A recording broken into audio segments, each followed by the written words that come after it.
कई बार बहुत बड़े-बड़े युद्ध होते हैं देशों के बीच में।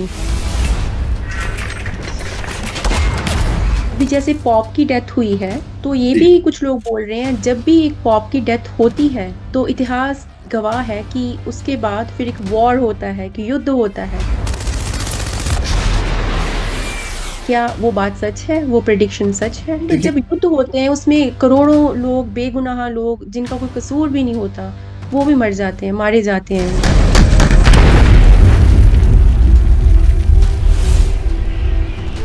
ये सब यूनिवर्स की प्लानिंग के साथ होता है, उनकी मर्जी के साथ होता है, क्योंकि हम तो ये बोलते हैं ना कि इस दुनिया में जो भी हो रहा है उसकी मर्जी से और उसकी रजा से हो रहा है। तो अगर उनकी रजा से हो रहा है तो ये गलत नहीं हो रहा कि इसमें बेगुनाह लोग मारे जाते हैं। इस्लाम की अगर मैं बात करूं, क्योंकि यहाँ जो हम आतंकवाद की बात कर रहे हैं तो हमें उस चीज को लेना पड़ेगा।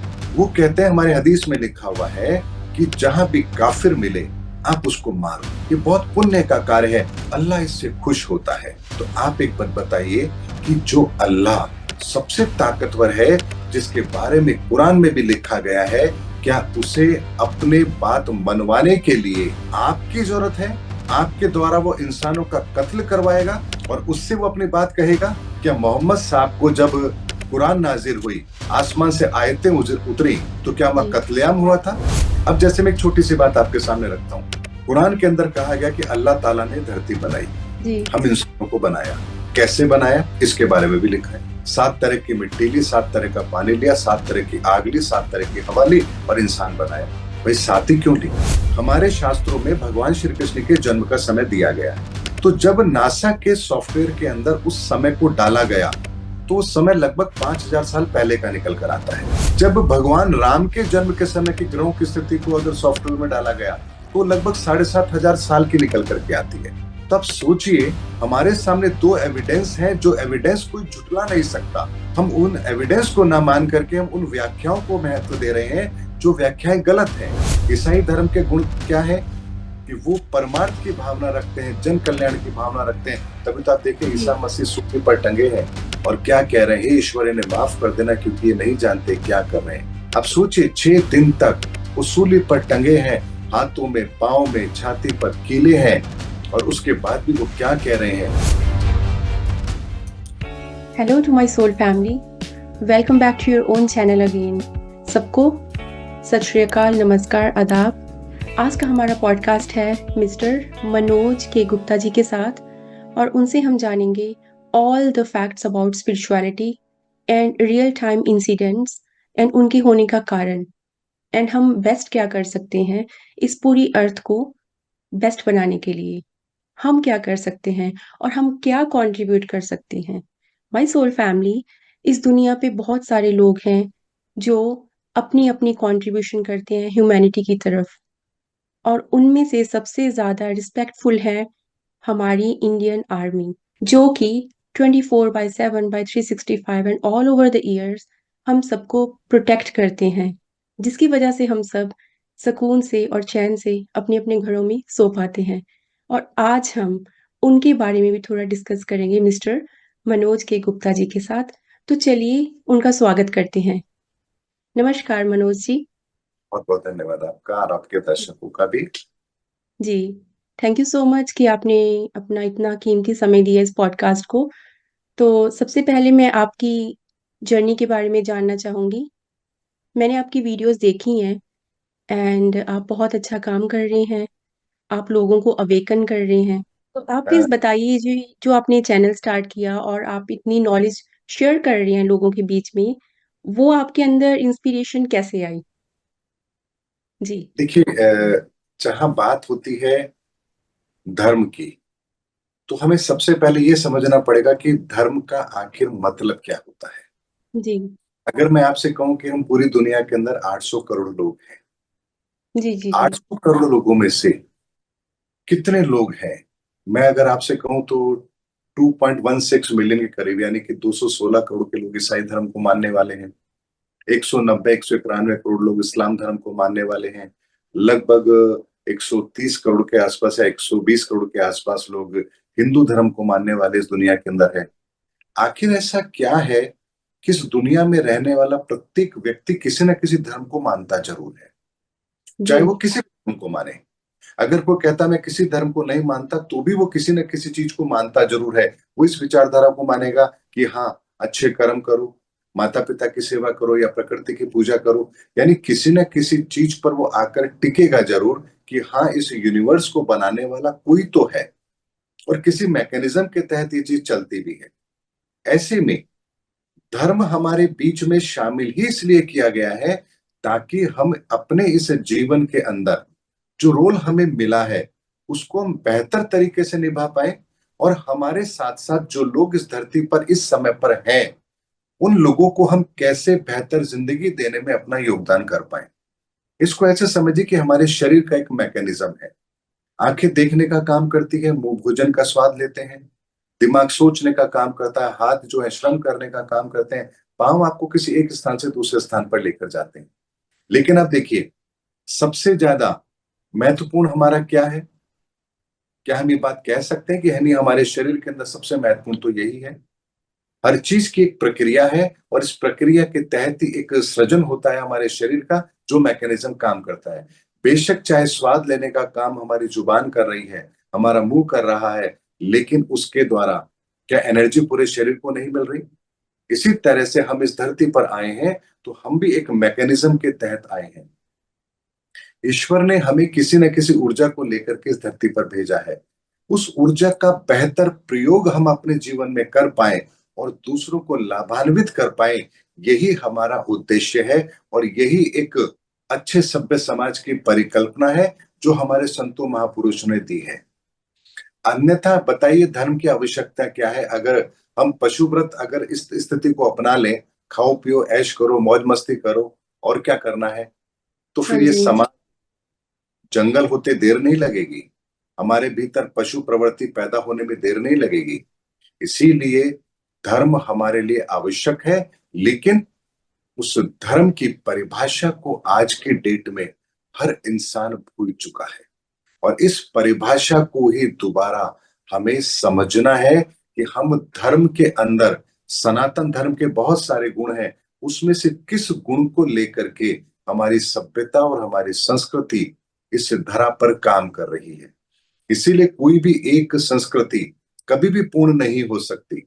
इसीलिए इतनी संस्कृतियां भगवान ने इस धरती के लिए बनाई है। मैं आपके सामने एक बात रखता हूं। बहुत से लोग कहते हैं अल्लाह सबसे बड़ा है, अल्लाह ने पूरी कायनात बनाई। फिर अगर ऐसा आपका मानना है तो फिर आप हिंदू से नफरत क्यों करते हैं? क्या बिना अल्लाह की मर्जी के हिंदू बन सकता है? ऐसा तो संभव नहीं है। तो दोनों में से एक बात सच है, या तो अल्लाह ने धरती बनाई है, और बनाई है तो हिंदू भी उसने बनाया है, और अगर हिंदू अल्लाह ने नहीं बनाया तो फिर अल्लाह सबसे बड़ा नहीं हो सकता।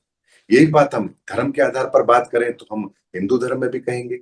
हम कहते हैं कि परमात्मा, उसके मर्जी के बिना तो पत्ता भी नहीं हिलता। अगर उसकी जी। मर्जी के बिना पत्ता नहीं हिलता तो फिर हम्म। इस्लाम किसने बनाया, मुसलमान किसने बनाया? अगर वो ईश्वर की मर्जी से है तो उसके पीछे कोई ना कोई मैकेनिज्म तो काम कर रहा होगा। इसीलिए हमें बात समझनी पड़ेगी कि सनातन धर्म सभी धर्मों का मूल है।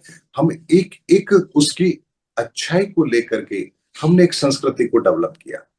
मुसलमान संस्कृति इस्लाम के उस, अगर हम धर्म की बात करें तो उसने सनातन के उस मूल को पकड़ा है जहां उनका ईमान मूसल चट्टान की तरह मजबूत है। ये उनकी खासियत है, उनकी संस्कृति की खासियत है और ये सनातन का गुण है। अगर हम हिंदुओं की बात करें तो हम हिंदुओं का गुण क्या है? हम अपने विकारों पर विजय प्राप्त करके धर्म के मार्ग पर चलें। ये गुण सनातन के द्वारा हम हिंदुओं को मिला है। जैन को मिला है कि वो अपनी इंद्रियों पर विजय प्राप्त करके जितेंद्रिय बने। ईसाई धर्म के गुण क्या है कि वो परमार्थ की भावना रखते हैं, जन कल्याण की भावना रखते हैं। तभी तो आप देखें जी। ईसा मसीह सूली पर टंगे हैं और क्या कह रहे हैं, ईश्वर इन्हें माफ कर देना क्योंकि ये नहीं जानते क्या कर रहे हैं। अब सोचिए, 6 दिन तक वो सूली पर टंगे हैं, हाथों में पांव में छाती पर कीले हैं, और उसके बाद भी वो क्या कह रहे हैं, और खून का एक फॉरगिव एक कर कतरा लीजिए। शरीर से बह रहा है। ऐसी जी। ऐसी महान विचारधारा को लेकर अगर किसी संस्कृति का उदय हुआ है तो क्या आज वो संस्कृति उनकी उस विचारधारा को फॉलो कर रही है? हमने लोग जो फॉलो कर रहे हैं उनकी कमियों को देखने की जगह हमने धर्म को ही गलत बताना शुरू कर दिया, संस्कृति को ही गलत बताना शुरू कर दिया। अगर आज कोई व्यक्ति गलत कर रहा है तो क्या उससे हिंदू समाज पूरा का पूरा उससे कलंकित होगा? क्या उसको दोषी ठहराया जाएगा? वो व्यक्ति गलत हो सकता है, उस व्यक्ति के कृत्य गलत हो सकता है, लेकिन कोई धर्म गलत नहीं हो सकता। इसीलिए हमें इस बात को समझना पड़ेगा कि हम 21वीं सदी में जी रहे हैं, तो हमारे धार्मिक शास्त्र ग्रंथों में जो भी लिखा गया है वो एक एक अक्षर सत्य है, और उस सत्य को दुनिया के सामने रखना ये हमारा फर्ज है। और यही कार्य मैं कर रहा हूं, ताकि हमारी आंखों से अज्ञानता का पर्दा हटे और हम हमारे धार्मिक शास्त्र ग्रंथों में निहित सच्चाई को समझ सकें। और इसके लिए हमें एक ही विचारधारा, एक ही धर्म की आवश्यकता है, वो है सनातन धर्म। और जब ये दुनिया के सामने सच्चाई होगी तो यकीन मानिए आने वाला समय इतना सुखद और इतना बेहतर होगा, क्योंकि हर व्यक्ति अपने अपने धर्म की अच्छाई को जानता होगा। और अगर कोई व्यक्ति अपने धर्म की अच्छाई को जानता है तो उस धर्म के अंदर कोई कुरीति रह जाए या उसमें कोई विकार रह जाए, संभव ही नहीं है। इसीलिए कार्य किसी न किसी को तो करना पड़ेगा, और वर्तमान के अंदर माहौल ऐसा ही है कि हम सबको तो इनिशिएटिव लेना ही पड़ेगा। जी, thank you so much for explaining. मेरा अगला प्रश्न है कि आप बोलते हो धर्म, कि धर्म बनना जरूरी भी था और है उसको फॉलो करना, क्योंकि रेगुलेशंस होती हैं, नियम होते हैं जिंदगी जीने के कुछ, हमें उनको फॉलो करना होता है अपनी जिंदगी को इजी बनाने के लिए। और जब हमें कुछ समझ नहीं आता इस जिंदगी में, तो उसका जो लॉजिक होता है, कारण होता है, वो हम जान पाते हैं उस एक्सप्लेनेशन से, राइट? जी। बट धर्म जरूरी है, आई डू अग्री। तो बट धर्म के नाम पर ये जो किलिंग्स होती हैं, लोगों को मारा जाता है, जैसे जम्मू और कश्मीर में जो हुआ, बहुत दुख हुआ सुनकर। मेरे भी काफी मेरे चाचा जी, मेरे brother, real brother, and lots of my relatives, वो इंडियन आर्मी और बॉर्डर सिक्योरिटी फोर्स में काम करते हैं। And I feel that pain, कि उन परिवारों को जिन्होंने खोया है अपनों को, तो कितना पेन होता होगा उनको। तो लोग फिर ऐसा क्यों करते हैं धर्म के नाम पर? किलिंग क्यों करते हैं? अगर यही। अव्वल अल्लाह नूर उपाया कुदरत के सब बंदे, एक जी। नूर ते सब जग उपजा, कौन परे को मंदे। तो फिर किलिंग क्यों होती है जब हम हैं ही एक नूर से उपजे? जी। देखिए, एक बात मैं आपको बताता हूँ। हम स्कूल गए, हमारे बच्चे भी स्कूल जाते हैं। स्कूल में किताबें हैं जो आपको पढ़ाई जाएंगी। किताब तो आपके पास पहले दिन ही आ जाती है जब आप स्कूल में एडमिशन लेते हैं किसी भी क्लास में, और आप उस भाषा को पढ़ना भी जानते हैं। हाँ तो जी। क्या आप उस बुक को पहले दिन जब पढ़ते हैं तो सब कुछ समझ में आ जाता है? नहीं आता। लेकिन वो किताब आप लेकर के स्कूल जाते हैं तो स्कूल में एक टीचर है। टीचर आपको उस लेसन को समझाता है, उसकी व्याख्या करता है। सेकंड स्टेप में उसकी व्याख्या हुई, पहले स्टेप में आपने उसको पढ़ा जो आपके सामने है, आपको समझ नहीं आया, टीचर ने आपके सामने उसकी व्याख्या की। व्याख्या करने के बाद तीसरा स्टेप होता है कि आप उसका अर्थ समझें, यानी उसका तत्व निकालें। अब इस बात को ऐसे समझिए, आपके हाथ में बुक है, आपने पढ़ी, आपको समझ नहीं आ रही, टीचर ने उसकी व्याख्या कर दी। उस क्लास के अंदर अगर 50 स्टूडेंट हैं तो सबको टीचर ने एक ही शब्दों का प्रयोग करके समझाया है, किसी के लिए अलग अलग शब्द प्रयोग नहीं किए हैं। लेकिन कोई बच्चा है जो उसका अर्थ नहीं समझ पा रहा, वो फेल हो गया। कोई बच्चा है हाँ जो उसका अर्थ समझ रहा है लेकिन पूरी तरह से नहीं समझ पाया, वो एवरेज रहा। लेकिन एक बच्चा है जो उस अर्थ को पूरी तरह से समझ गया, उस क्लास का टॉपर है। आप बताइए, किताब वही है, उसकी व्याख्या भी वही है, लेकिन उसका अर्थ हर व्यक्ति ने अलग अलग निकाला। ठीक इसी तरह से शास्त्र ग्रंथ हमारे हैं, वो पवित्र हैं, उनके अंदर लिखी हुई बात पवित्र है। लेकिन जो शास्त्र ग्रंथ जिस भाषा में लिखे गए, उन भाषा को कुछ लोग ट्रांसलेट करते हैं। जैसे हमारे वेद संस्कृत में लिखे गए। जी। अब संस्कृत का एक श्लोक हम लेते हैं, यदा यदा ही धर्मस्य ग्लानिर्भवति भारत अभ्युत्थानम् अधर्मस्य प्रजात्मानं सृजाम्यहम् परित्राणाय साधूनां विनाशाय च दुष्कृता धर्म संस्थापनार्थाय संभवामि युगे युगे। अब आपने संस्कृत में पढ़ लिया, अब आपको संस्कृत नहीं आती, अब आप क्या जी। करेंगे? आप किसी विद्वान के पास जाके बोलेंगे भाई इसका मुझे अर्थ बताओ, अब वो आपको हिंदी में अर्थ बताएंगे कि भाई भगवान श्री कृष्ण ने कहा इस युग में जब जब धर्म की हानि होती है मैं आता हूं। अब इसका अर्थ आप क्या निकालेंगे? महत्वपूर्ण यह है कि इसका अर्थ आप अगर सही निकाल पाए तो आपको इस श्लोक का अर्थ समझ आएगा, ये आपके जीवन में सहायक है, अन्यथा ये आपके किसी काम का नहीं है। ठीक इसी तरह से इस्लाम की किताब है कुरान, बाइबल हो, हमारी गीता हो, उपनिषद हो, शास्त्र हो, उनमें जो कहा गया है कुछ लोगों ने उसकी व्याख्या की है। व्याख्या करने वालों ने अपनी बुद्धि के आधार पर वहां वो शब्द प्रयोग किए। अब उन शब्दों का अर्थ हम क्या लगा रहे हैं ये हमारे विवेक पर निर्भर करेगा। जैसे इस्लाम की अगर मैं बात करूं, क्योंकि यहां जो हम आतंकवाद की बात कर रहे हैं तो हमें उस चीज को लेना पड़ेगा। वो कहते हैं हमारे हदीस में लिखा हुआ है कि जहां भी काफिर मिले आप उसको मारो, ये बहुत पुण्य का कार्य है, अल्लाह इससे खुश होता है।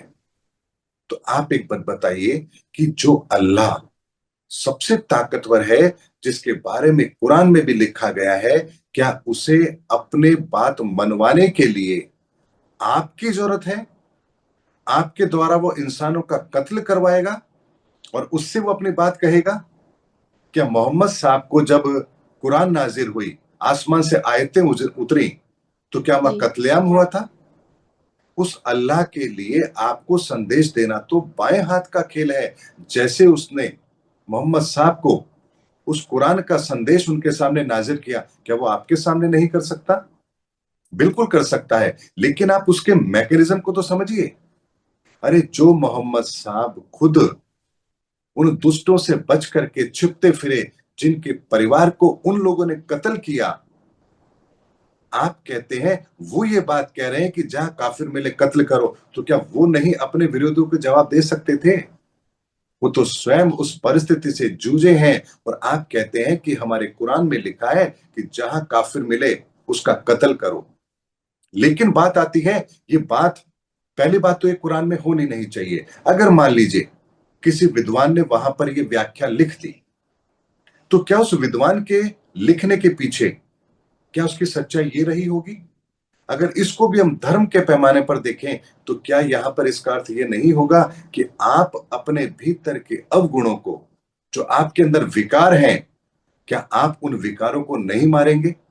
अगर आप उन विकारों को नहीं मारेंगे तो आप अल्लाह की रहमत कैसे प्राप्त कर सकते हैं? क्या इसका अर्थ, इसका मर्म ये नहीं होगा? लेकिन हमने अपने विकारों को तो छोड़ दिया, हम दूसरों को दंड देने चले हैं। ये ऐसी घृणित मानसिकता धर्म के आधार पर ही हमारे बीच में शामिल कर दी है उन लोगों ने जिन्हें धर्म का व्यापार करना था। ऐसा ही एक उदाहरण हमारे हिंदू धार्मिक शास्त्र ग्रंथों में मिलता है। महाभारत के अंदर इस समय की गणना का एक उदाहरण दिया गया कि देवताओं का वश कितना होता है, ब्रह्मा जी का वश समय कितना होता है, इस धरती का समय कितना होता है, और वहां उन्होंने व्याख्या दी। लेकिन उसमें कहीं भी उन्होंने उस कैलकुलेशन में ये नहीं लिखा कि इस व्याख्या के पीछे मैं देवताओं के समय को कैलकुलेट कर रहा हूं। लेकिन जिसने भी उसको ट्रांसलेट किया, उसने देवताओं के वर्षों से कैलकुलेशन की और समय निकाल दिया कि कलयुग का समय 4,32,000 साल है। जी। और आप देखिए कि बड़े बड़े धर्म गुरु भी अपने पद पर बैठ करके ये कहते हैं कि कलयुग की सीमा तो जो आयु है वो 4,32,000 साल है।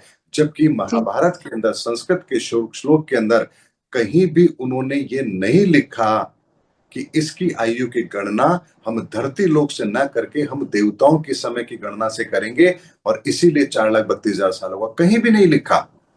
लेकिन व्याख्या करने वाले ने जो लिखा और समझने वाले ने उसका जो मतलब निकाला, उसके आधार पर उसने लिख दिया 4,32,000 साल। अब इन बातों को हम प्रमाणित कैसे करें? प्रश्न आता है कि इनका एविडेंस क्या है? कोई तो ऐसा एविडेंस होगा। तो यहां मैं आपको एक बात बताता हूं, जब हम ग्रहों की गणना करते हैं, ये ग्रहों की जो रोटेशन है, उनकी जो मूवमेंट है, ये फिक्स्ड है। यानी हाँ आप जी। आज ये कैलकुलेट लगा सकते हैं, कैलकुलेशन कर सकते हैं कि आज के 5,000 साल बाद किस दिन सूर्य ग्रहण होगा, कितने बजे होगा, कितने मिनट के लिए होगा और कहां दिखेगा। आज के 5,000 साल बाद की बात कर रहा हूं मैं, आगे की। ये भी आज आप कैलकुलेशन लगा सकते हैं। तो ऐसे में हमारे शास्त्रों में भगवान श्री कृष्ण के जन्म का समय दिया गया है। तो जब नासा के सॉफ्टवेयर के अंदर उस समय को डाला गया तो उस समय लगभग 5,000 साल पहले का निकल कर आता है। जब भगवान राम के जन्म के समय की ग्रहों की स्थिति को अगर सॉफ्टवेयर में डाला गया तो लगभग 7,500 साल की निकल करके आती है। तब सोचिए, हमारे सामने दो एविडेंस हैं जो एविडेंस कोई झुटला नहीं सकता। हम उन एविडेंस को ना मान करके हम उन व्याख्याओं को महत्व दे रहे हैं जो व्याख्याएं गलत हैं। तो यहां पर साइंटिफिक एविडेंस हमेशा मौजूद रहे हैं इस धरती पर शर्त यह है कि हम उस मानसिकता से उस चीज को समझने को तैयार तो हों। अब जैसे मैं एक छोटी सी बात आपके सामने रखता हूं। कुरान के अंदर कहा गया कि अल्लाह ताला ने धरती बनाई, जी। हम इंसानों को बनाया। कैसे बनाया इसके बारे में भी लिखा है। 7 तरह की मिट्टी ली, 7 तरह का पानी लिया, 7 तरह की आग ली, 7 तरह की हवा ली और इंसान बनाया। भाई 7 ही क्यों ली? 7 तरह की आग कौन सी होती है, आपने कभी सुनी है? 7 तरह का पानी हो सकता है, अलग अलग समुद्र का पानी हो सकता है। 7 तरह की हवाएं, ये कैसे होंगी? तो यहां 7 का एलिमेंट अगर उन्होंने यूज किया और कहा कि इन सातों तरह की इन चीजों को लेकर इंसान को बनाया, तो आपको ये समझना पड़ेगा साइंटिफिक एविडेंस के आधार पर कि इस ब्रह्मांड में 7 ही ऊर्जाएं हैं। और उसका एविडेंस हमारे शरीर में मौजूद है कि हमारे शरीर के अंदर 7 ऊर्जा चक्र हैं। तो जी। इस 7 ऊर्जाएं जो ली गई हैं, इनमें भी 5 तत्व होते हैं। पृथ्वी तत्व, अग्नि तत्व, आकाश तत्व, जल तत्व, वायु तत्व, ये बहुत सारे तत्व हैं। 5 तरह के तत्व हैं। तो मिट्टी ली, ये पृथ्वी तत्व। आग ली, ये अग्नि तत्व। जल लिया, ये पानी का तत्व। वायु ली यानी हवा ली, ये वायु तत्व। तो 4 तत्वों के 7 ऊर्जाओं के रूप को लेकर इंसान बनाया। ये बात तो साइंटिफिक एविडेंस के साथ कही गई है। लेकिन इसको धर्म के चश्मे के साथ देखोगे तो आपको ये बात बड़ी अजीब सी लगेगी। अरे यार, 7 तरह की मिट्टी ली, 7 तरह का पानी, 7 तरह के, अरे 7 तरह की आग कैसे हो सकती है? तो भाई ये अग्नि तत्व का विस्तार भी 7 ऊर्जाओं में है। कैसे है? वो अग्नि है, वो ऊष्मा है, वो भाप है, वो गर्मी है, आपके शरीर का टेम्परेचर है, ये उसका विस्तार है। तो इसी तरीके से अब यहाँ 4 तत्व हैं, लेकिन इंसान, उसके पास 5 तत्व हैं। तो 5वां तत्व कहां सक्रिय हुआ? 5वां तत्व हुआ मोहम्मद साहब के समय पर, जहां मोहम्मद साहब को 5वां तत्व अर्थात उस आकाश तत्व से वो ज्ञान उनको नाजिल हुआ, वो कुरान उनको नाजिल हुई। यहां फिर 5वां तत्व भी सक्रिय हुआ, तब जाकर वो धर्म बना इस्लाम धर्म। जी। ये बहुत साइंटिफिक एविडेंस के साथ समझने वाली बात है। ये कथा कहानियों का विषय नहीं है। लेकिन इंसान सुनना ही नहीं चाहता क्योंकि उनका हित प्रभावित होता है। जब तक लोग मूर्ख बनते रहेंगे, लोगों के व्यापार चलते रहेंगे, धर्म के नाम पर व्यापार चलता रहेगा, कोई चाहता ही नहीं है धर्म को इस व्यापार से मुक्त करना। अरे अपने व्यापार के अंदर धर्म को शामिल करो ना, धर्म के अंदर व्यापार को क्यों शामिल किया? इसीलिए हमारे धार्मिक शास्त्र ग्रंथों में कही गई हर बात सत्य है, लेकिन उसकी व्याख्या करने वाले जब व्याख्या करते हैं तो उन व्याख्याओं का अर्थ भी लोग अलग अलग तरीके से लगाते हैं। इसको ऐसे समझिए कि जैसे आप यूट्यूब पर कोई वीडियो डालते हैं, कंटेंट आपका है, आपने वही बात बोली है, उसे हजारों दर्शक देख रहे हैं, लेकिन कमेंट्स का एक तरह के होते हैं? कभी नहीं होते। यानी आपके शब्द वही हैं, लोगों ने सुना भी वही है, लेकिन हाँ उसका जी। अर्थ हर व्यक्ति अलग अलग लगा रहा है और कमेंट्स अलग अलग कर रहा है। कोई पॉजिटिव कमेंट करेगा, कोई नेगेटिव कमेंट करेगा। तो आप सोचिए कि क्या आपका वो कंटेंट इस तरह का है जहां 2 तरह की विचारधारा हो? आपका व्याख्यान एक ही है, लेकिन लोग उसका अर्थ अलग अलग तरीके से लगाते हैं, क्योंकि जो व्यक्ति जिस ऊर्जा के निहित अपना कर्म कर रहा है, उसका दृष्टिकोण वैसा ही होगा। और इसीलिए हमारे शरीर के भीतर 7 ऊर्जा चक्र हैं। जब भी हम कोई अच्छा कर्म करते हैं, हमारे इन ऊर्जा चक्रों के अंदर वही पर्टिकुलर चक्र की ऊर्जा एक्टिवेट होती है, सक्रिय होती है पॉजिटिव साइड में। अगर कोई आप गलत कर्म कर रहे हैं तो आपके भीतर वो नेगेटिव ऊर्जा क्रिएट होगी जो आपके उस चक्र की ऊर्जा को डैमेज करेगी। और यही चक्रों का ऊर्जा का लेवल डैमेज होना और उसका पॉजिटिव होना, यही आपके जीवन में आपको मोटिवेट करता है किसी काम को करने के लिए। और वो जो काम आप कर रहे हैं, उससे ही आपकी गति तय हो रही है, आपका भविष्य तय हो रहा है। कोई व्यक्ति कत्ल करेगा तो क्या उसका भविष्य जेल की यात्रा नहीं है? अगर कोई व्यक्ति धर्म का कार्य करेगा तो क्या ईश्वर की कृपा उसकी मंजिल नहीं है? अगर कोई बच्चा स्कूल जा रहा है, पढ़ेगा, तो क्या डिग्री उसे नहीं मिलेगी? क्या उसका भविष्य नहीं है? अगर कोई बच्चा स्कूल जा रहा है, नहीं पढ़ेगा तो फेल होगा, ये क्या उसका भविष्य नहीं है? तो जो हम कर्म कर रहे हैं, हम किस आधार पर कर रहे हैं, हमारी कौन सी ऊर्जा हमें उस कर्म को करने के लिए समय प्रेरित कर रही है, और हमारी विचारधारा कैसी बन रही है, ये सब कुछ उससे तय होता है जो हम सोचते हैं, जो कर्म करते हैं। इसीलिए जो पहलगाम में घटना हुई, ये उन लोगों की वो घृणित मानसिकता है जो अभी तक अपने ही धर्म के मूल को नहीं समझ पाए कि हमारा इस्लाम हमें क्या कहता है। अरे हमारा इस्लाम तो हमें वो ताकत देता है जहां हमारा ईमान चट्टान की तरह मजबूती के साथ रहे और हम अल्लाह के बताए हुए रास्ते पर चले। या उस ईमान की बात इस्लाम में की गई है। अरे वो उस इस्लाम को समझना तो दूर दूर तक की बात, वो तो इतना घृणित कार्य करने लग गए हैं जहां ऊपर वाला भी सोचता होगा कि मैंने इसे इंसान बनाकर भेजा तो क्यों भेजा, शायद मेरी सबसे बड़ी गलती होगी। इतना घृणित कार्य वो लोग कर रहे हैं। लेकिन बात आती है कि क्या दंड देने से कार्य होगा? हम एक को मार देंगे, 10 को मार देंगे, 100 को मार देंगे, लेकिन ये व्यक्ति के मारने से समाप्त नहीं होगी। ये व्यक्ति की विचारधारा को बदलने से होगी। और व्यक्ति की विचारधारा हम कैसे बदलें? प्रश्न आता है, कैसे बदले?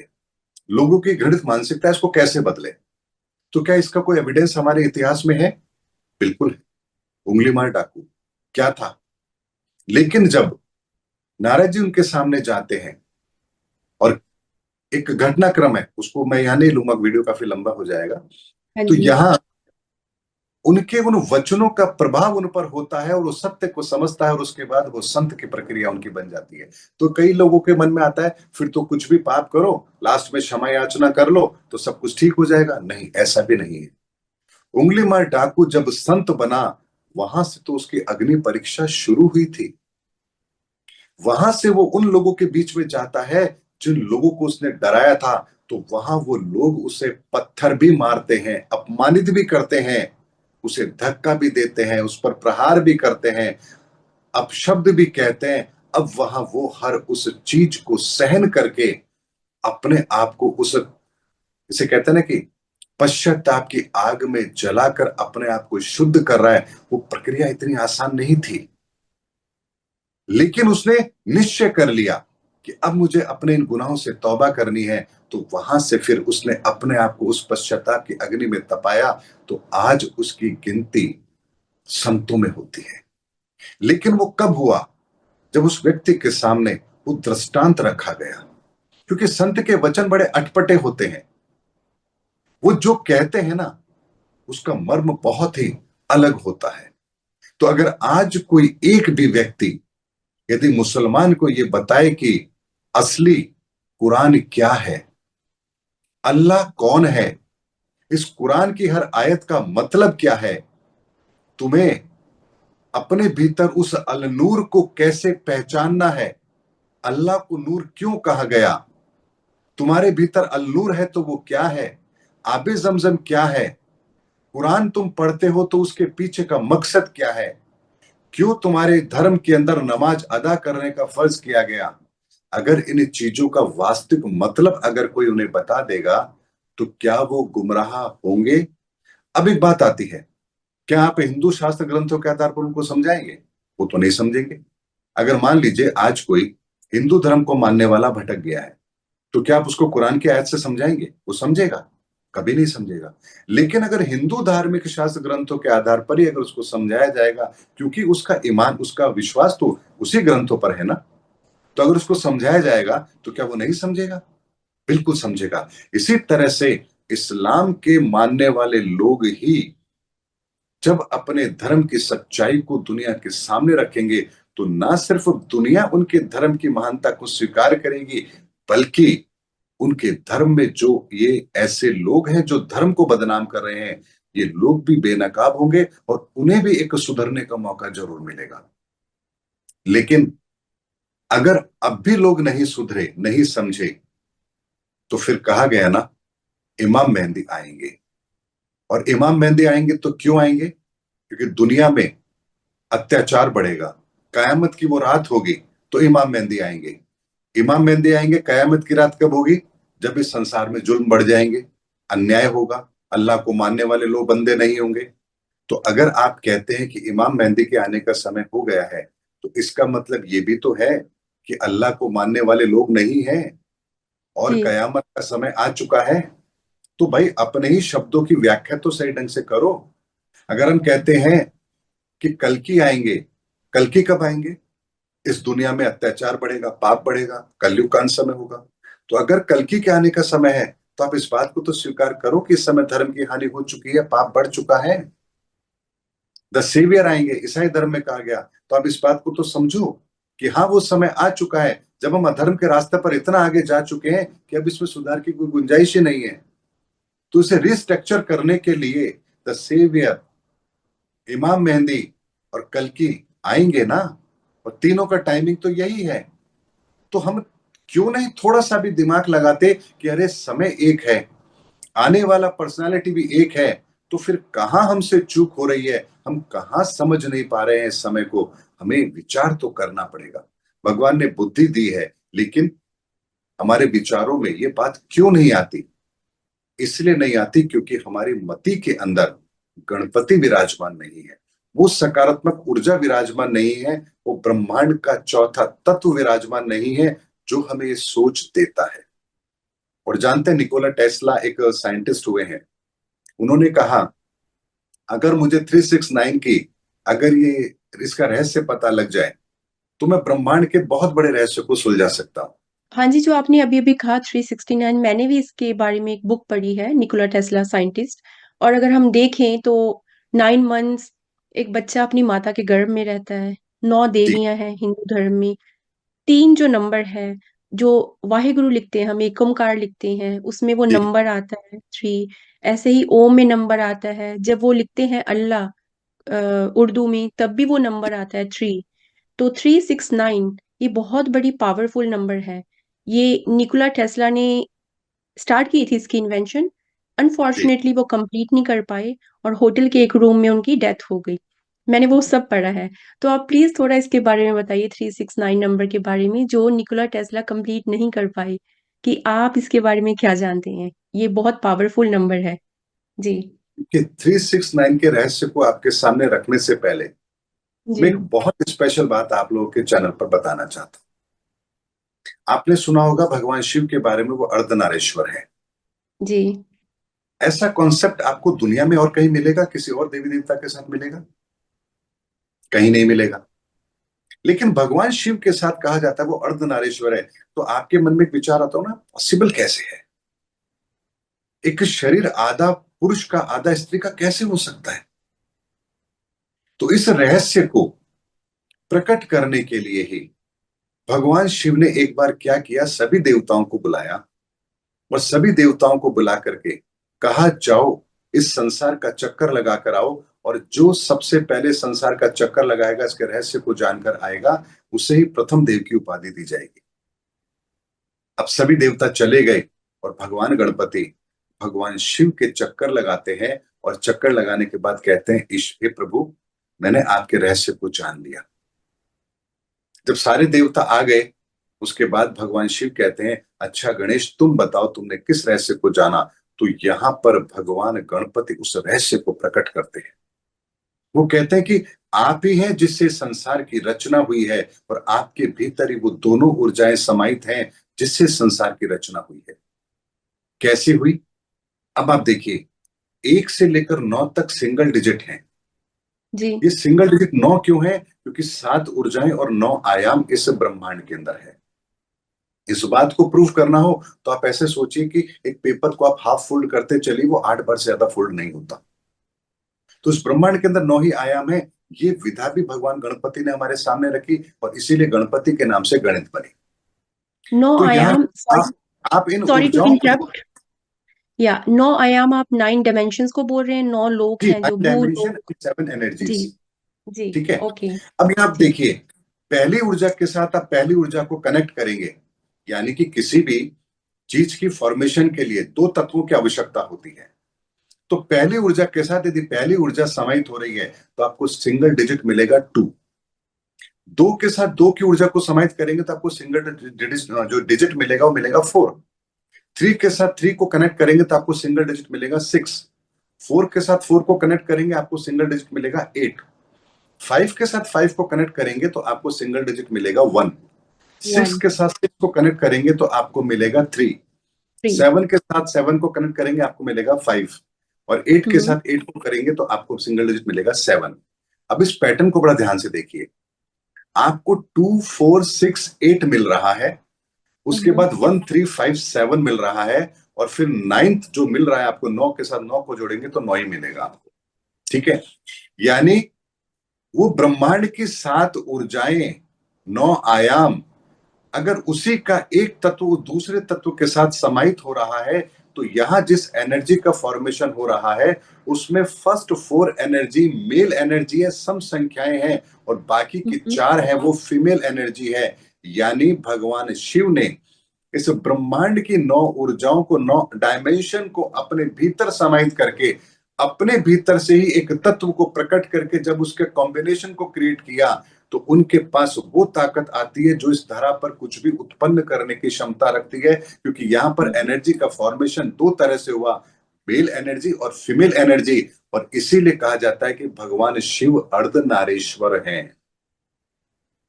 क्या भगवान गणपति की सुविधा से क्या हर चीज प्रूफ नहीं की जा सकती? इस रहस्य को जब भगवान गणपति ने सभी देवताओं के सामने रखा तब यहां उन्हें प्रथम देव की उपाधि दी गई। अब उसके बाद आती है, हम बात कर रहे थे 369 की। 369 के अंदर बात समझिएगा कि 3 की एनर्जी और 6 की एनर्जी और 9 की एनर्जी कैसे काम करती है। पहली एनर्जी इस ब्रह्मांड की है वो है अग्नि तत्व, जिसका एक ऊर्जा स्रोत है सूर्य, इसीलिए इस ब्रह्मांड में अनंत सूर्य हैं। सेकंड एनर्जी होती है वाइब्रेशन, एयर, पानी, ये तीनों का कॉम्बिनेशन है। इसकी एनर्जी का सोर्स होता है चंद्रमा, इसीलिए आपके शरीर के अंदर जल तत्व की प्रधानता भी है और आपके मन के अंदर गति भी है, आपके विचारों में भी गति है। थर्ड एलिमेंट आता है मंगल का एलिमेंट, जिसमें किसी चीज का सृजन है, यानी आपके शरीर का निर्माण। तो फर्स्ट हम्म। सेकंड थर्ड एनर्जी को मिलाकर के क्रिएशन होती है। इसीलिए 3 की एनर्जी के बिना इस संसार में कोई क्रिएशन हो ही नहीं सकती। और इसीलिए इन 3 क्रिएशन के साथ ब्रह्मा जी को जोड़ा गया और कहा गया सृष्टि की रचयिता है। फोर्थ एनर्जी जो होती है, फोर्थ डायमेंशन जिसकी हम बात करें, तो वहां पर आता है बुद्ध तत्व, यानी आपकी बुद्धि। यानी फोर्थ डायमेंशन के एक्टिव होने पर ऐसे जीव जंतुओं का निर्माण इस धरती पर होता है जो खुद निर्णय ले सकते हैं, खुद बच्चे पैदा कर सकते हैं, खुद मूव कर सकते हैं, खुद का भोजन खुद ढूंढ सकते हैं। और उसके बाद आता है फिफ्थ एलिमेंट, आप यहां पर एक्टिव होता है, जहां होता है ज्ञान का तत्व, जो हम मनुष्यों में मिला। हम मनुष्यों के अंदर पांचों तत्व सक्रिय है, इसीलिए हमारे पास में बुद्धि के साथ साथ ज्ञान भी है, हम इस चीजों को विजुलाइज भी कर सकते हैं। तभी देखिए हम जानवरों से श्रेष्ठ हैं, क्योंकि हम भूत भविष्य वर्तमान की कल्पना कर सकते हैं, जानवर नहीं कर सकता। अब 5 तत्वों से मिलकर के शरीर बना, तो ये इंसान बना, तो छठे तत्व के अंदर क्या हम इंसानों को संसाधन की आवश्यकता नहीं होगी? क्या तन ढकने के लिए कपड़ा, रहने के लिए मकान, क्या इनकी जरूरत नहीं होगी? तो यहां इस संसार का छठा तत्व, सिक्स्थ डायमेंशन एक्टिवेट होता है, यानी इस धरती पर संसाधनों की उत्पत्ति। इसीलिए संसार के अंदर आप देखिए ऑक्सीजन या आपका गोल्ड, किसी भी तरह का धातु, पानी, हर चीज फिक्स्ड है। इस धरती के निर्माण के साथ ही सारी चीजें संसार को दे दी गई, हम केवल इसी का उपयोग करते हैं और इसका दुरुपयोग करते हैं। तो फोर्थ फिफ्थ और सिक्स्थ, ये जो 3 एनर्जी हैं, इसमें हमारे पूरी सृष्टि की पालना है। इसीलिए इसको भगवान विष्णु को समर्पित किया गया और कहा गया भगवान विष्णु इस सृष्टि की पालना करने वाले हैं। सेवेंथ डायमेंशन के अंदर भगवान शिव की ऊर्जा है, और भगवान शिव न्यायिक प्रणाली को देखते हैं, प्रॉपर डिस्ट्रीब्यूशन को देखते हैं। इसीलिए जब कभी संसार में गलत होता है तो भगवान शिव अपना तीसरा नेत्र खोलते हैं और भस्म करके सब कुछ समाप्त करके पुनर्सजीव करते हैं, क्योंकि नई सृजना की ताकत भी तो भगवान शिव के पास है।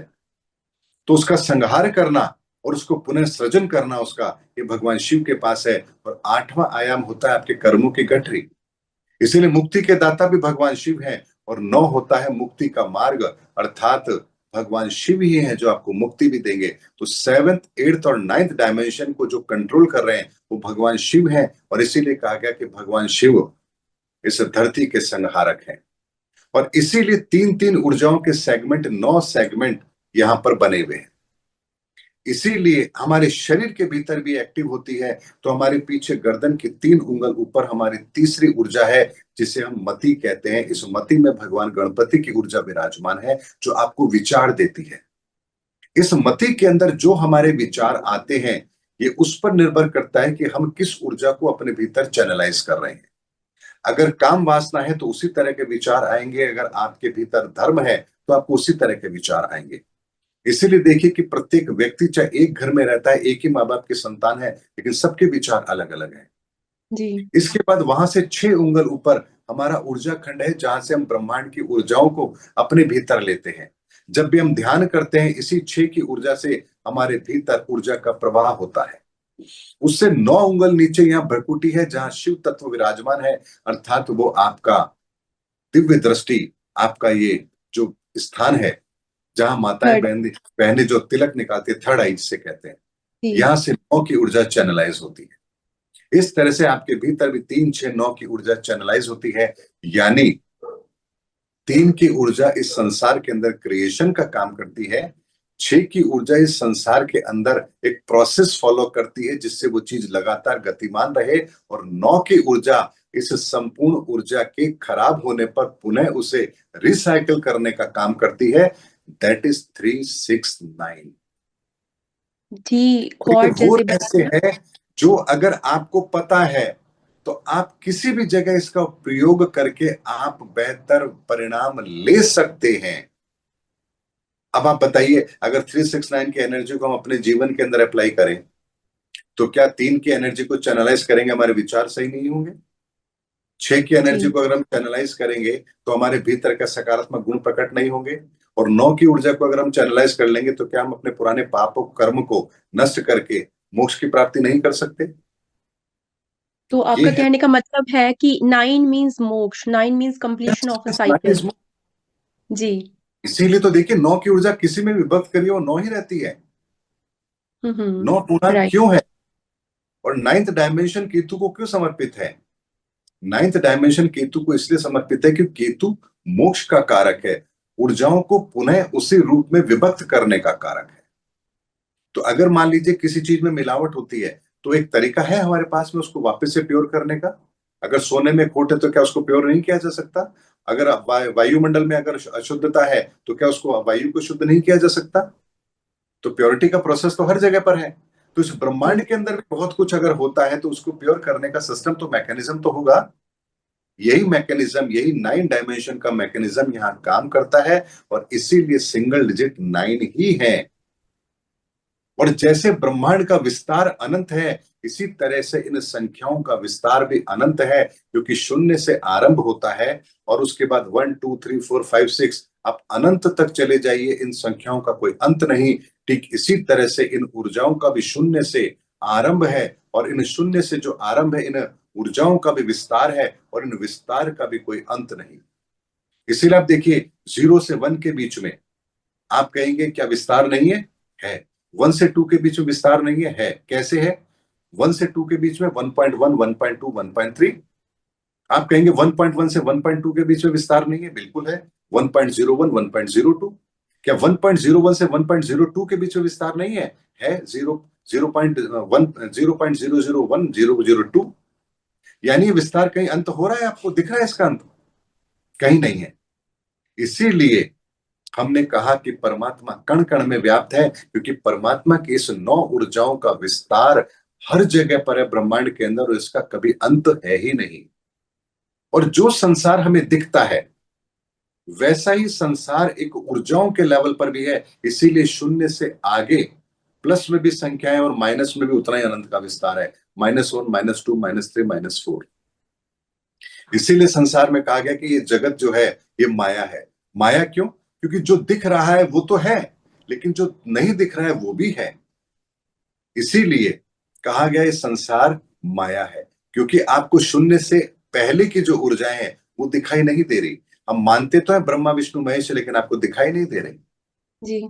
दिखाई क्यों नहीं दे रहे? क्योंकि हम शून्य में स्थिर नहीं है। अगर आप शून्य में अपने आप को स्थिर करेंगे तो आपको इस संसार का विस्तार भी दिखाई देगा और आपको ऊर्जाओं का विस्तार भी दिखाई देगा। इसीलिए महापुरुष ने कहा शून्य में स्थिर हो जाओ। और इसीलिए जी।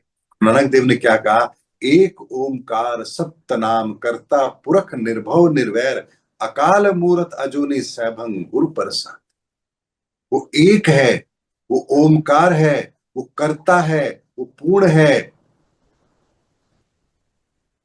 कितनी बेहतर व्याख्या दी है। अकाल है, काल से परे है वो, काल उसे मार नहीं सकता। पूर्ण है, वही पूर्ण है। और ये सब कुछ हमें प्राप्त होता है उस तत्वदर्शी संत के द्वारा जो इस तत्व के रहस्य को जानते हैं और हमें बता सकते हैं। मैंने कहा ना, शास्त्र तो है, लेकिन उस शास्त्र की व्याख्या भी बहुत लोग कर लेंगे, क्योंकि संस्कृत जिसको आती है उसका अर्थ निकाल लेगा, लेकिन संत महापुरुष उसकी व्याख्या नहीं करते, उसका तत्व निकालकर आपके सामने रखते हैं ताकि आप उस सत्य को समझ पाए। इसीलिए धर्म का क्षेत्र बहुत व्यापक है। और आप देखिए, पांचवी एनर्जी कौन सी है? बृहस्पति की एनर्जी, ज्ञान की एनर्जी। और सिंगल डिजिट 9 है, उनका सेंटर पॉइंट 5 ही है। इसीलिए इस संसार के सारे तत्व को बैलेंस बनाने के लिए, सारी ऊर्जाओं के बैलेंस को बनाने के लिए हमें 5 एनर्जी की जरूरत है, अर्थात उस ज्ञान की जरूरत है, धर्म की जरूरत है। और धर्म यदि कायम रहेगा इस धरती पर तो सारी संसार की ऊर्जाएं बैलेंस रहेंगी। और अगर धर्म क्षीण हो गया हमारे जीवन से, इस संसार से, तो सब कुछ तहस नहस हो जाएगा। इसीलिए इस संसार में धर्म आवश्यक है। जी, जैसे आपने बताया कि धर्म ज़रूरी है, और मेरा ये प्रश्न भी था कि धर्म के नाम पर कुछ लोग उस नाम को दुरुपयोग करते हैं उस नाम का। सो मैं आपसे ये भी पूछना चाहूँगी कि जितनी भी बड़ी दुर्घटनाएँ हो रही हैं पूरे भूलोक पर, धरती पर, कई बार बहुत बड़े-बड़े युद्ध होते हैं देशों के बीच में, बहुत बड़े-बड़े वॉर्स होते हैं। अभी जैसे पॉप की डेथ हुई है, तो ये जी भी कुछ लोग बोल रहे हैं जब भी एक पॉप की डेथ होती है, तो इतिहास गवाह है कि उसके बाद फिर एक वॉर होता है, कि युद्ध होता है। क्या वो बात सच है? वो प्रेडिक्शन सच है कि ऐसा होता है? जी एंड देखिए। जब युद्ध होते हैं उसमें करोड़ों लोग, बेगुनाह लोग जिनका कोई कसूर भी नहीं होता, वो भी मर जाते हैं, मारे जाते हैं वो। तो जी क्या देखिए ये मैं। सब यूनिवर्स जी, जी क्या ये सब यूनिवर्स की प्लानिंग के साथ होता है, उनकी मर्जी के साथ होता है? क्योंकि हम तो ये बोलते हैं ना कि इस दुनिया में जो भी हो रहा है, उसकी मर्जी से और उसकी रजा से हो रहा है। तो अगर उनकी रजा से हो रहा है तो ये गलत नहीं हो रहा कि इसमें बेगुनाह लोग मारे जाते हैं? मैं आपको एक जी। बात बता, मृत्यु तो हर इंसान को आनी है। कोई भी 1000 वर्ष का पट्टा तो लिखा के आया नहीं। बिल्कुल। मृत्यु सबकी आनी है। भगवान श्री कृष्ण गीता में क्या कह रहे हैं? अर्जुन तुझे ने कह रहा है कि मैं इन्हें कैसे मारूं। देखिए, सब तो मरे हुए हैं। मृत्यु हमारे लिए अंतिम पड़ाव है, लेकिन ईश्वर के लिए मृत्यु अंतिम पड़ाव है ही नहीं। लेकिन इस मृत्यु का वर्ण होना कैसे चाहिए? इस मृत्यु का वर्ण होना चाहिए सत्कर्म करते हुए, ना कि दुष्कर्म करते हुए। ऐसे में इस समाज के अंदर ही ईश्वर ने एक ऐसी व्यवस्था भी की है कि जब मनुष्य धर्म की हानि करने लगता है, तब उस युग परिवर्तक को इस धरा पर प्रकट होना पड़ता है और धर्म स्थापना के लिए फिर युद्ध अनिवार्य हो जाता है। लेकिन बात आती है कि क्या वर्तमान के युद्ध को हम उसी तरह का धर्म युद्ध मानेंगे? तो ये बिल्कुल भी ठीक नहीं होगा।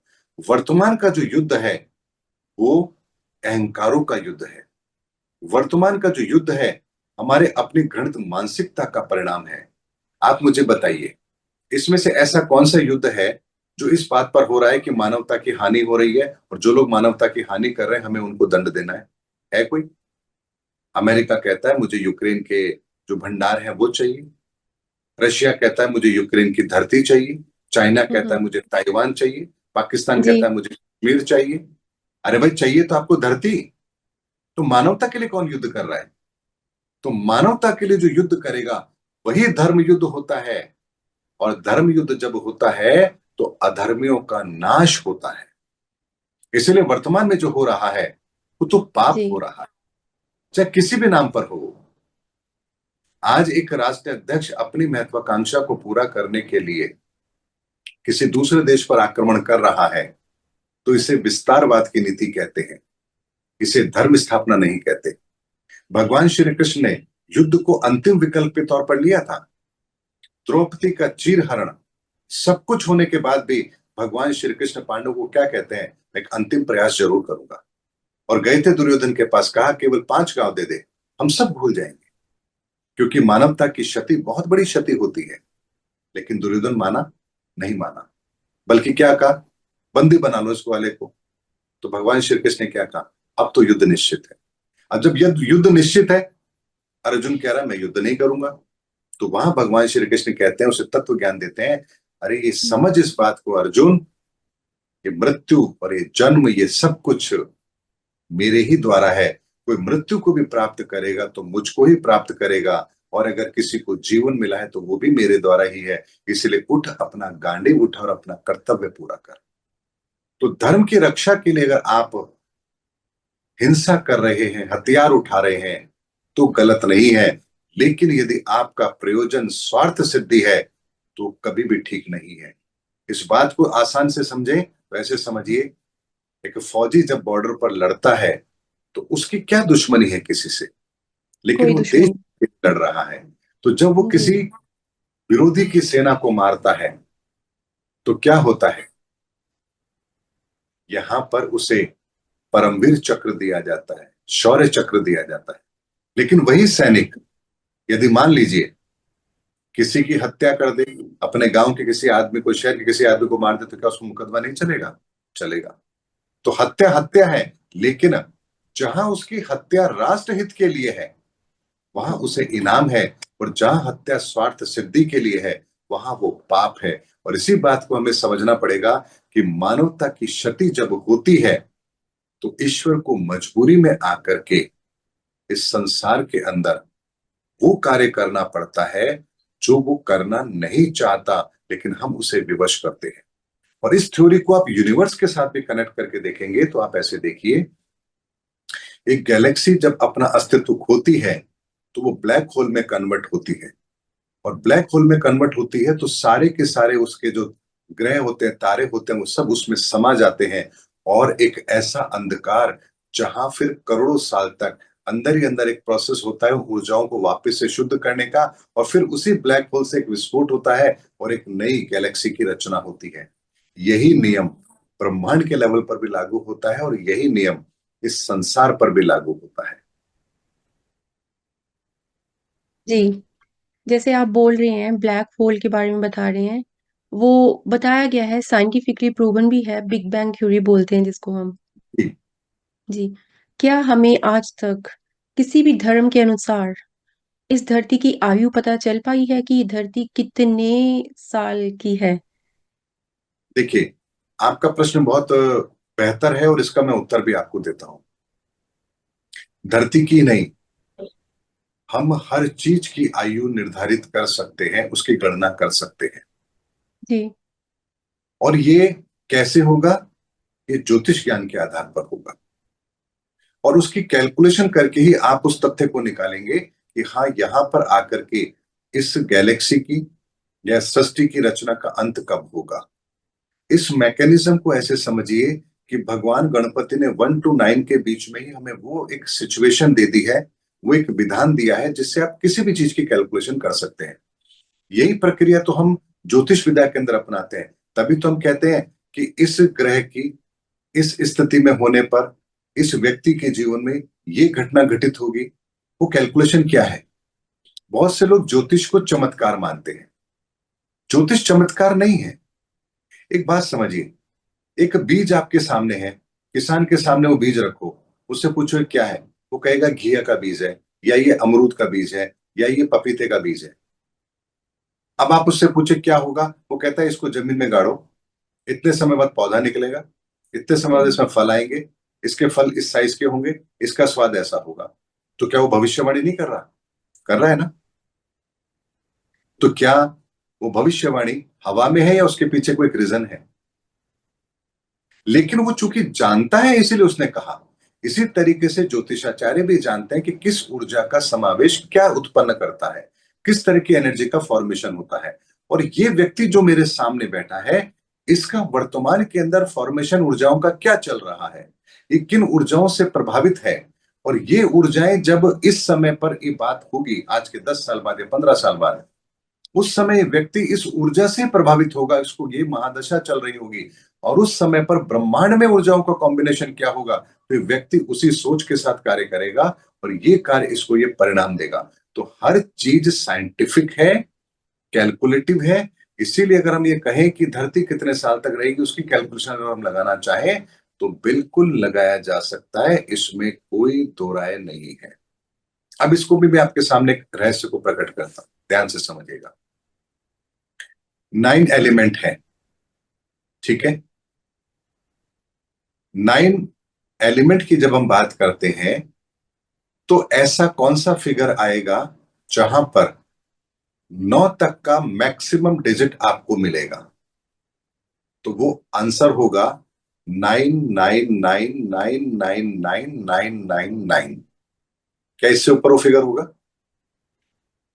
इससे ऊपर एक होते ही तो वो फिर 10 डिजिट में चला जाएगा ना। हाँ जी। तो आप ये कह सकते हैं ना कि 9 डिजिट का जो सबसे बड़ा नंबर है वो यही है, और 9 डिजिट का सबसे छोटा नंबर क्या है? 111111111, ठीक है। 9 की बात कर रहा हूं, मतलब मैं उसकी जिसमें सिमिलैरिटी हो, ठीक है। अगर 9 को हम वैसे देखेंगे तो उसमें क्या आएगा? 1000, 8 टाइम 0 लगा दो, वो सबसे छोटा हो जाएगा, ठीक है। और सबसे बड़ा क्या होगा? 999999999, ठीक है।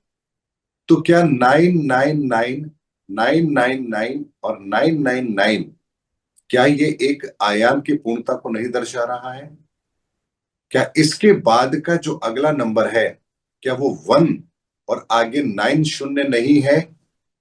शून्य ब्लैक होल को रिप्रेजेंट कर रहा है और एक नव सृजन को रिप्रेजेंट कर रहा है, तो वो समय क्या नए युग का नहीं होगा, नए सृजन का नहीं होगा? अगर इस गणना को हम करेंगे तो हमें यह भी पता लगेगा कि हमारी इस धरती की आयु कितनी है। साइंटिस्ट कहते हैं ना कि सूर्य की आयु इतनी है, कैसे लगाते हैं? कि उसका फ्यूजन जो हो रहा है उसका साइज क्या है, वहां कितनी एनर्जी होनी चाहिए, इसके फ्यूजन में कितना समय लगेगा, ये कब खत्म हो जाएगी। तो बात तो वही है, सूर्य के अंदर पहला तत्व है, पहला तत्व अग्नि तत्व है, अग्नि तत्व की मात्रा कितनी, उस मात्रा को की प्रोसेस क्या है, किस तरह से वो यूज हो रही है, उसको आप कैलकुलेट करेंगे तो आपने कह दिया इतने करोड़ समय के बाद में सूर्य खत्म हो जाएगा। अगर सूर्य खत्म होगा, पहला तत्व खत्म, तो दूसरा तत्व अपने आप खत्म, दूसरा खत्म तो तीसरा खत्म, तीसरा खत्म तो चौथा खत्म, चौथा तो पांचवा, 9 के 9 खत्म, धरती खत्म। तो ये पूरा का पूरा मैकेनिज्म है, मैथमेटिक्स है जी। ये हवा में बातें नहीं है। तभी तो आप देखिए इस ज्ञान को हमारे धार्मिक शास्त्र ग्रंथों में कैसे लिखा गया, वो सब जानते थे ऋषि मुनि, तभी तो कहा युग सहस्त्र योजन पर भानु लीलोताहि मधुर फल जानू। युग क्या होता है, सहस्त्र क्या होता है, योजन क्या होता है, उसकी दूरी क्या है, पृथ्वी से सूर्य की दूरी बता दी, डिस्टेंस बता दिया इसीलिए जी। विज्ञान के अंदर आप देखिए 1 सेकंड को भी 32,40,000 हिस्सों में बांट के देखा गया है। अब 32,40,000 के फिगर्स को देखिए, 7 होते हैं,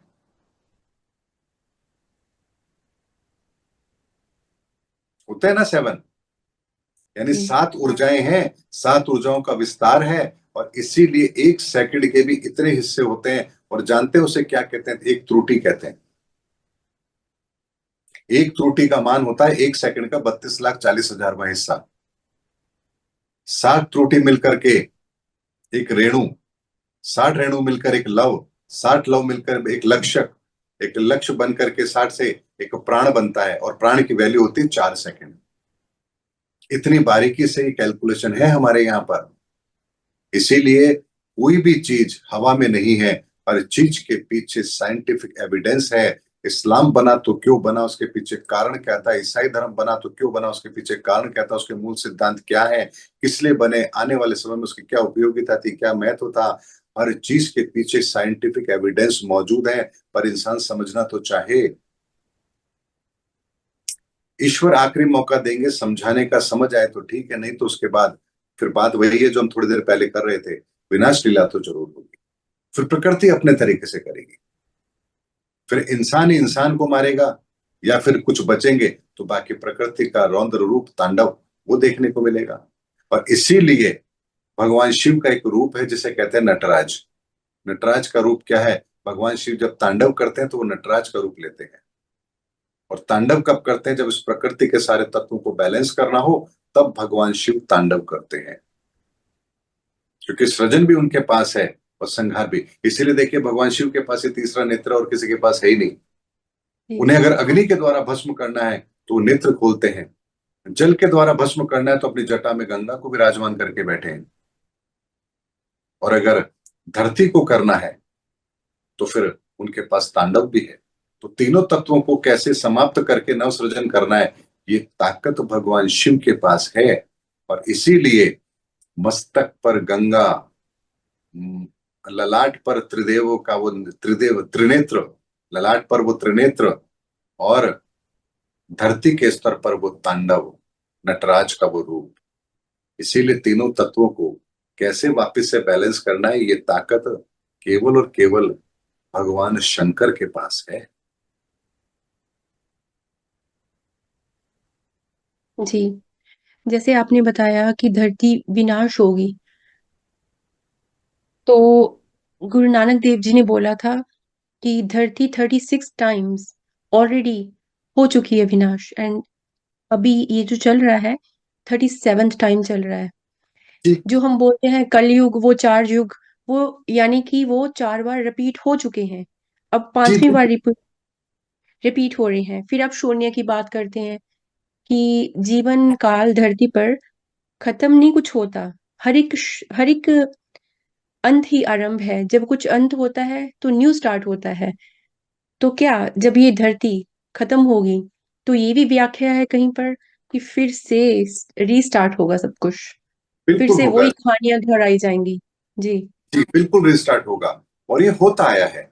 मैंने कहा ना, संख्याएं अनंत है तो सृष्टि का विस्तार भी तो अनंत है। इसका कभी अंत होगा ही नहीं।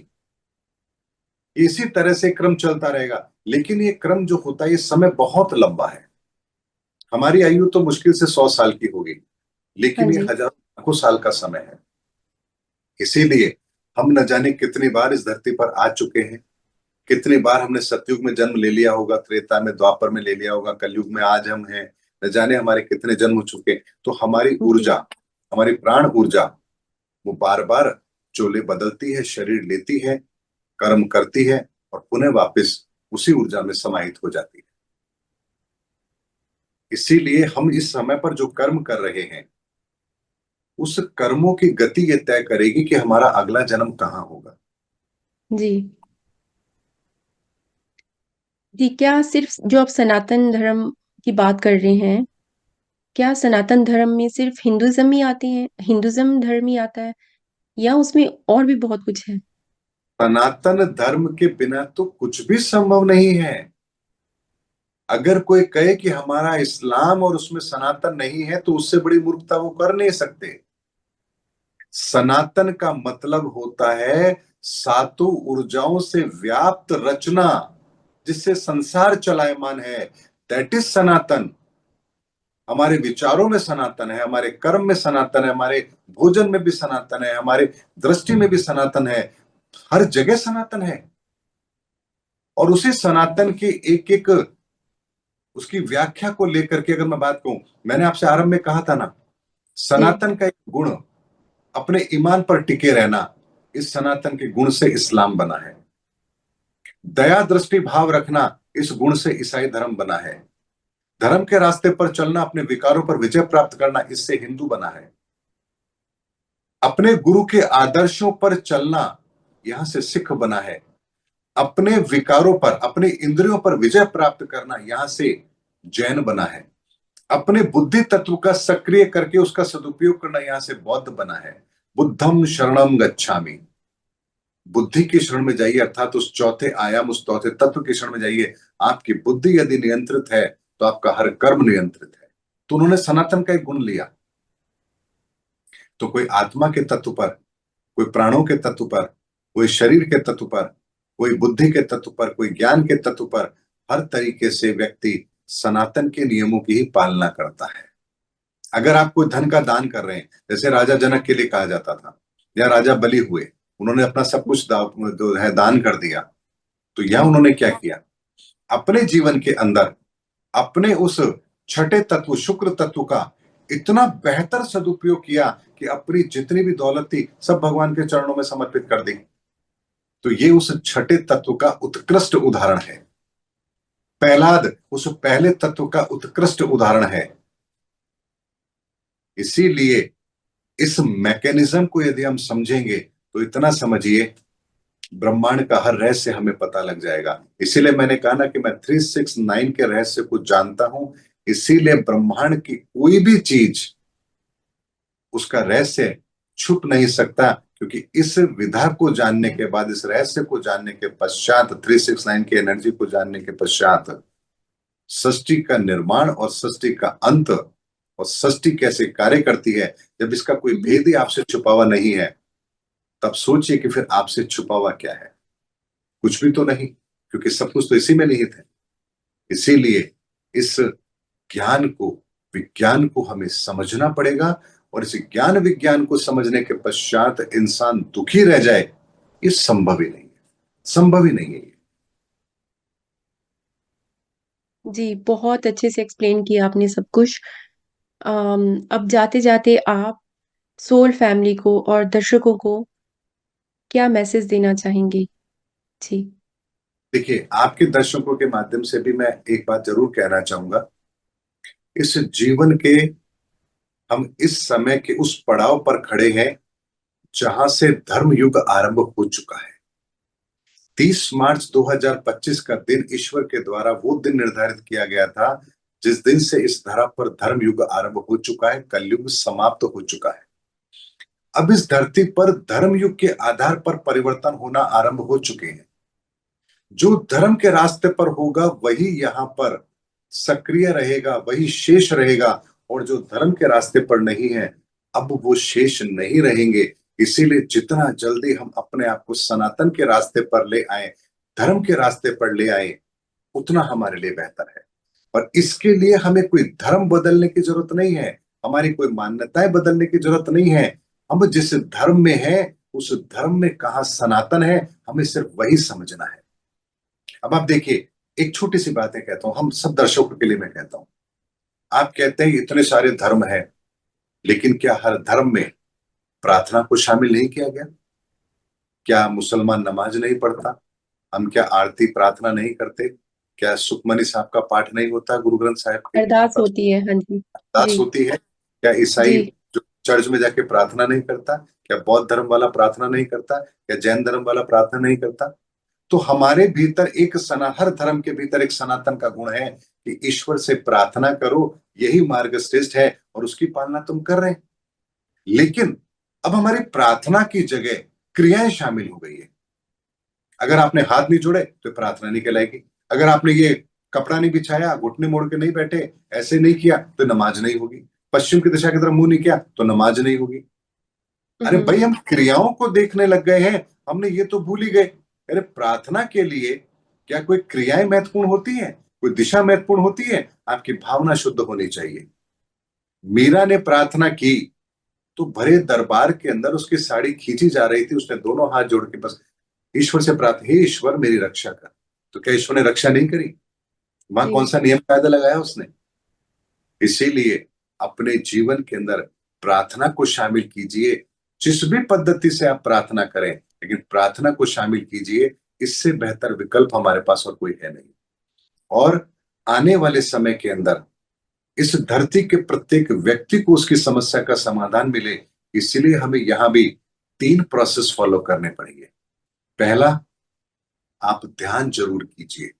जैसे बैठ के करना है वैसे करिए। आपके धर्म के अनुसार अगर जैसे बैठना आपको इजाजत दी जाती है वैसे बैठिए, लेकिन ध्यान जरूर कीजिए। ध्यान से आप उस ईश्वरीय ऊर्जा को अपने भीतर लेकर आएंगे। उसके बाद अपने लग्न को पहचानिए कि आप किस ऊर्जा के मुख्य स्रोत हैं। आप उस जिस ऊर्जा के मुख्य स्रोत हैं, आपने ध्यान में जो ऊर्जा को ग्रहण किया है, आपका लग्नेश उसकी पूजा अर्चना, उसकी आराधना आपके भीतर उस ऊर्जा को चैनलाइज करने में आपकी मदद करेगी। और फिर आपके लग्न के आधार पर जो एक विकृति विकार आपको मिले हैं, उसके समाधान कीजिए, उसके उपाय कीजिए, तो आपके जीवन में आने वाले कष्ट भी स्वतः ही समाप्त हो जाएंगे। और इन 3 प्रक्रियाओं को यदि आपने जीवन में शामिल कर लिया, तो इस संसार का एक भी व्यक्ति दुखी नहीं हो सकता। ये वो मैंने आपको समाधान आपके चैनल के माध्यम से दर्शकों को दे रहा हूं, जो आने वाले समय के अंदर युगों युगों तक फॉलो किया जाएगा, क्योंकि ये 369 का कॉम्बिनेशन है, ब्रह्मांड की ऊर्जाओं के रहस्य का कॉम्बिनेशन है, और ये धर्म युग के अंदर एकमात्र विकल्प है जो हमारे लिए ईश्वर ने सृजित किया है। उम्मीद करता हूं आपको, आपके दर्शकों को, या आपका जो हमारा जो पॉडकास्ट है, ये उनकी मदद जरूर करेगा धर्म को समझने में और धर्म के रास्ते पर चलने में, और अपने जीवन के अंदर जो कठिनाइयां हैं उनसे बाहर निकलने के अंदर भी ये एपिसोड आपका बहुत उनकी हेल्प करेगा। और अगर जी। मेरी तरफ से मैं कहना चाहूंगा, आप चाहें तो मेरा व्हाट्सएप नंबर दे सकते हैं। किसी को भी अपने लग्न के संदर्भ में जानना हो या उपाय जानने हो, तो मेरे यहाँ से निशुल्क सेवा उपलब्ध है। वो व्हाट्सएप पर अपनी date of birth, birth time, birth place भेज दें और कहें मुझे निशुल्क उपाय चाहिए। मैं उनकी कुंडली के आधार पर उनको, उनके इष्ट देव कौन है, उनकी पूजा कैसे करनी है और क्या उपाय करने हैं, ये सारी व्यवस्था मेरे यहाँ निशुल्क उपलब्ध है। वो इसका फायदा ले सकते हैं, हर व्यक्ति ले सकता है इस संसार का, क्योंकि ये जो मैकेनिज्म है, ये मैंने 800 करोड़ लोगों को ध्यान में रखते हुए ईश्वर से प्रार्थना करके, उनकी अरदास से ये चीज हमें मिली है। आप सबका बहुत बहुत धन्यवाद। बहुत बहुत धन्यवाद जी। तो my soul family, I hope कि आपको ये पॉडकास्ट बहुत अच्छा लगा होगा। जैसे कि मिस्टर गुप्ता ने कहा है कि 30th March of this year, यानी कि 30 मार्च 2025 को कुछ तो ट्रांसफॉर्मेशन हुआ है इस धरती पर। तो हम सबको ज़रूरत है अपने आप के साथ जुड़ने की, प्रार्थनाएं, प्रेयर और अरदास करने की, जिससे हम सरबत का भला मांग सकें। आई होप आपको सबको बहुत ही ज़्यादा नॉलेज मिली होगी। Thank you so much. Keep praying and be more spiritual.